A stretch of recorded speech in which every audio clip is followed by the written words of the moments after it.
El papel del historiador. ¿Cuál es su papel con la disciplina histórica? ¿Qué aportes intelectuales y profesionales realiza el historiador a esta? ¿Cómo la disciplina histórica se reformula con el historiador? ¿Cómo se adapta al siglo XXI? Con esto queremos llegar a saber cómo la historia de alguna forma evoluciona de mano a mano con un historiador. Historia y historiador. Para esto utilizaré a Ken Jenkins para poder resolver las dudas que esas preguntas nos cuestionan. Y primero que todo me gustaría dejar claro que Ken Jenkins menciona y apoya de cierta manera al posmodernismo como el conjunto de tendencias intelectuales que denuncian la naturaleza constructiva e ideológica de nuestros intentos de el mundo y de la realidad. Aquí me gustaría entrar en el conocimiento, que es el producto de la relación entre verdad y poder. La idea de la verdad es inaccesible y además es relativa al contexto en el que se produce y la idea de verdad como un consenso intersubjetivo del cual nosotros formamos parte. Esta denuncia la falsa imparcialidad, la objetividad y la neutralidad de las ciencias tanto sociales como naturales, basándose en el que el conocimiento siempre depende de un contexto social, de los intereses del presente, sus deseos, siempre hechos por alguien y para alguien.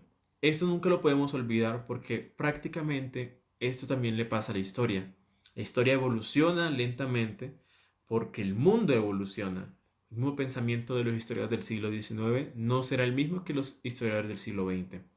Y los historiadores de las décadas 80, 90 se verán sumergidos en la necesidad de cambiar las temáticas que estaban siguiendo, cambiar las formas de aprender y de estudiar la historia.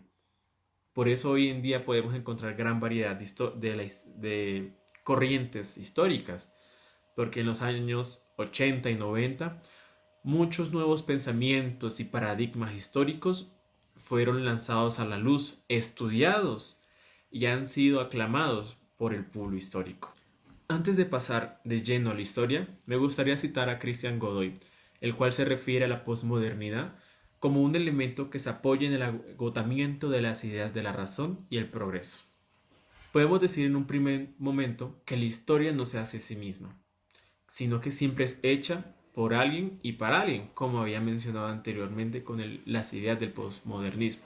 Ya en ese punto podemos entrar en dos tipos de historia, una historia práctica y una historia intelectual, que en este caso la historia intelectual se compone mayormente por la epistemología, la metodología y la ideología que abarca la historia. La epistemología nos enseña que nunca podremos conocer el pasado, que existe un abismo entre el pasado y la historia, que aunque podamos aprender y recopilar huellas de la historia, siempre nos van a hacer falta pedazos, como un espejo roto que tratamos de armar. Pero que en algún momento vamos a estar armándolo y nos daremos cuenta que nos faltan minúsculas fichas, pero que no podemos encontrar porque se han perdido en el tiempo. Podemos establecer la historia como un discurso del pasado, pero categóricamente es diferente a él. La metodología y los análisis sobre la metodología nos avisan que existen tantos métodos como intereses objetivos sociopolíticos en la historia, que la historia en realidad es un campo de batalla entre entidades contrapuestas y que en cualquier intento metodológico de incluir algunas deja fuera irremediablemente a otras.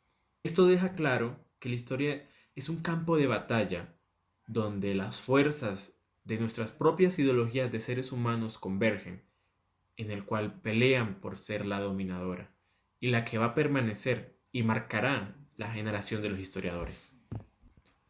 En la historia mayormente no hay cabida para la verdad, ni tampoco para los hechos reales. Como he mencionado, hay una existencia abismal, un vacío, un abismo entre la historia y el pasado. Esta distancia es irreconocible, nos imposibilita conocer las cosas como son.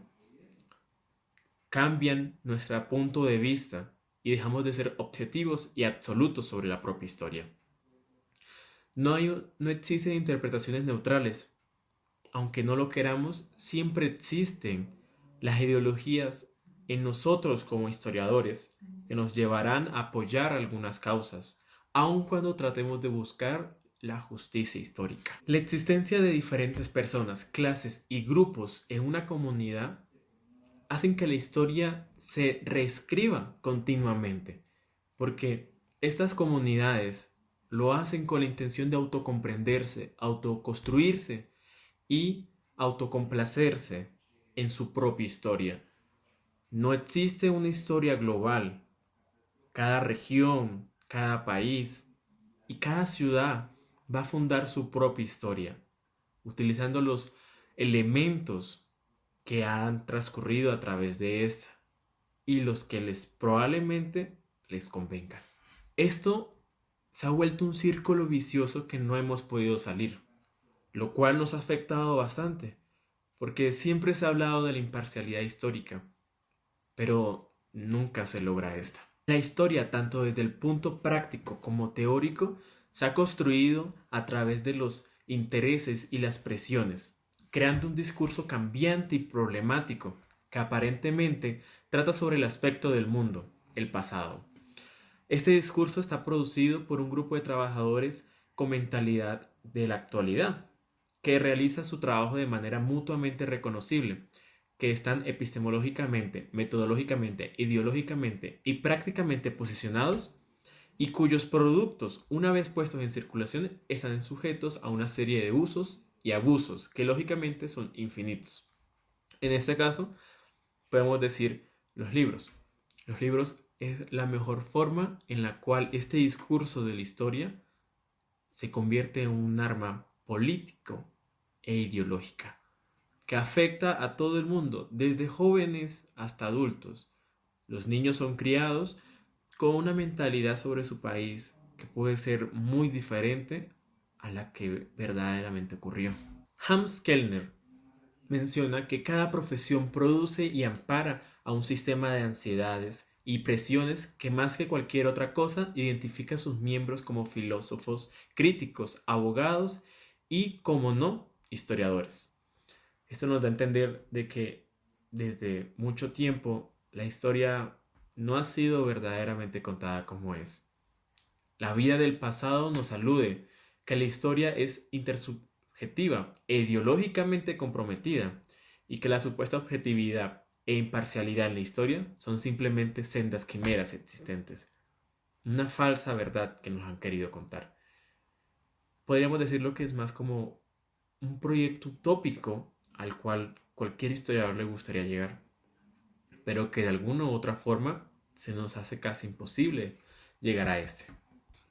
El pasado es imaginado por los historiadores, pero no en el sentido que ocurrió. Lo piensan y lo imaginan en el sentido en cómo somos nosotros quienes aportamos el significado del pasado. Los historiadores reconocen en el pasado un referente histórico, el cual corresponde especialmente al tiempo que apartamos del presente que experimentamos. La historia contiene un componente gnóstico, epistemológicamente manejable y en el nivel de la afirmación singular. De esta forma podemos mencionar que el pasado, tal y como se constituye, mediante sus huellas aún existentes, siempre es aprendido y apropiado en forma textual mediante capas sedimentadas del trabajo interpretativo anterior, así como mediante los hábitos de lectura y las categorías y conceptos que nuestras prácticas metodológicas anteriores o presentes nos llevan a este punto de la historia. Eso nos puede dejar unas ideas claras. Que primero, todas las culturas tienen un pasado, pero no todas las culturas tienen historia. Y que la historia definida por los historiadores no es más que algo relativo a dichas condiciones y a dichos intereses que estos pueden tener. Ya para cerrar, esto nos puede dejar dos conceptos claros, además de los anteriores que he dicho: el pasado y la historia. Uno como el hecho que se lee y el otro como el discurso interpretativo del anterior. El pasado representa quizás la falsa calificación que por décadas nos han regalado los historiadores entre lo que es historia e historia, mientras que el segundo nos plantea para quién es la historia. Esto se comprende en cualquier discurso que emana seres ideológicos que mueven sus pensamientos y que además se producen para otras personas o instituciones que avalan o no el producto. Ya en esa parte de aquí me gustaría que profundizáramos en el historiador como persona y como individuo académico en sus aportes a la historia y al pasado. El historiador relaciona la metodología como la forma en la que se estructura, orientan los problemas y respuestas del pasado o de la historia.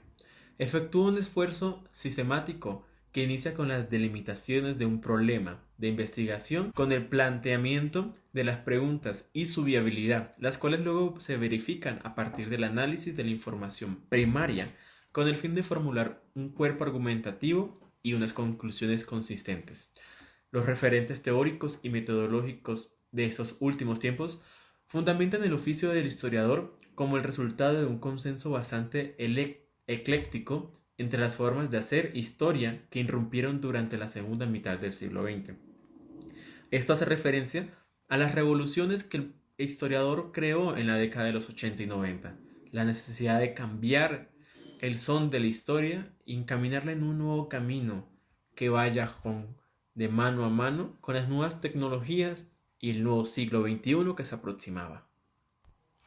En estas décadas de cambio y de curiosidad, los historiadores se preocuparon por estudiar las formas de pensar las sociedades, analizar sus discursos y sus lenguajes para establecer cambios, comprender cómo la memoria colectiva termina convirtiéndose en un discurso dominante y cómo la cultura dota de significado a los distintos grupos sociales existentes en una sociedad.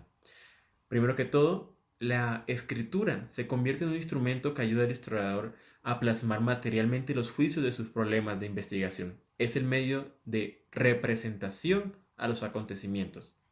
Las propiedades específicas de la narración histórica tienden a organizarse de forma foliada y cronológica en un discurso que se agarra de materiales o fuentes disponibles para poder producir a una comprensión dichas propiedades.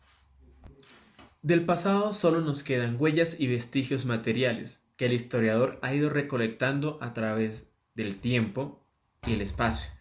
Gracias también a los institutos, a museos y aportes del gobierno, el historiador ha podido complementar sus investigaciones. Esta memoria entra a jugar un rol muy importante en la experiencia y en el trabajo como dimensión temporal del pasado, rescatándose las tradiciones orales y rememoración de los que aún viven entre nosotros. La noción del tiempo y la vinculación y las elecciones del mismo por parte del historiador resultan ser importantes a la problemática que toca enfrentar y resolver a la hora de desempeñar su oficio. En la práctica, el historiador no puede en pos a conseguir la objetividad y la perspectiva para la comprensión del pasado, negar su estatuto e inscripción como ser humano y sujeto social del presente, porque esto afecta mucho a los historiadores. Esto es lo que nos impide llegar a una justicia histórica en donde, o bueno, a llegar a una utopía histórica donde todos los historiadores seamos imparciales. Este es del presente, que como sujeto social que es afectado por los problemas y cuestionado por las situaciones que surgen actualmente, tiene que responsabilizar su condición como historiador para no afectar nuestro hábitat en sociedad. Que no se plantee como una tentativa imposible. Puede ser tentador llegar a una imparcialidad histórica, abstraernos de la experiencia de nuestro tiempo presente. Pero como sujetos sociales somos vistos afectados por las problemáticas y cuestiones que surgen en nuestra actualidad. Crisis políticas, económicas, desastres naturales, cambian la visión de los historiadores de una u otra forma. Para terminar, me gustaría mencionar a Germán Colmenares en una de sus frases. Los historiadores del siglo XIX estaban situados en una posición hasta cierto punto privilegiada. Muchos habían presenciado o se sentían herederos inmediatos de una revolución que parecía ponerlos en posición de la historia, en su mecanismo de cambio político y social. Ahora nosotros, ¿cómo vemos el siglo XIX? ¿Cómo vemos las revoluciones? La perspectiva entre un historiador del siglo XIX al siglo XXI ha cambiado drásticamente. Y eso ha sido porque nos hemos de cierta modo independizado de las ideologías, porque buscamos esa utopía donde la imparcialidad histórica preexiste y la iremos construyendo lentamente, porque una imparcialidad histórica es una justicia histórica. Justicia contra las personas que han sufrido, justicia con los olvidados, justicia con los malvados de la historia que han quedado relegados, que son odiados en la actualidad, pero que en el fondo sus acciones malas no pueden contrarrestar sus buenas acciones. Por eso se debe mantener una justicia histórica. Y defendiendo de alguna forma nuestra no imparcialidad en la historia, la existencia de una no imparcialidad en la historia como miembros que formaremos de la cadena de historiadores, es que si no estuviéramos en nuestro tiempo, si abandonáramos el presente, perderíamos esos estímulos que nos conducen de alguna u otra forma hacia determinadas áreas y temáticas de interés sociohistórico. Perderíamos el por qué nos cuestionamos los reinados de Felipe V, Felipe II, por qué nos cuestionamos los trabajos de Adolfo Hitler o por qué cuestionamos a Napoleón Bonaparte. Por eso no se debe abandonar el presente, pero tampoco nos podemos dejar llevar por las ideologías. Es necesario llegar a una imparcialidad histórica sin ser una imparcialidad histórica. Muchas gracias.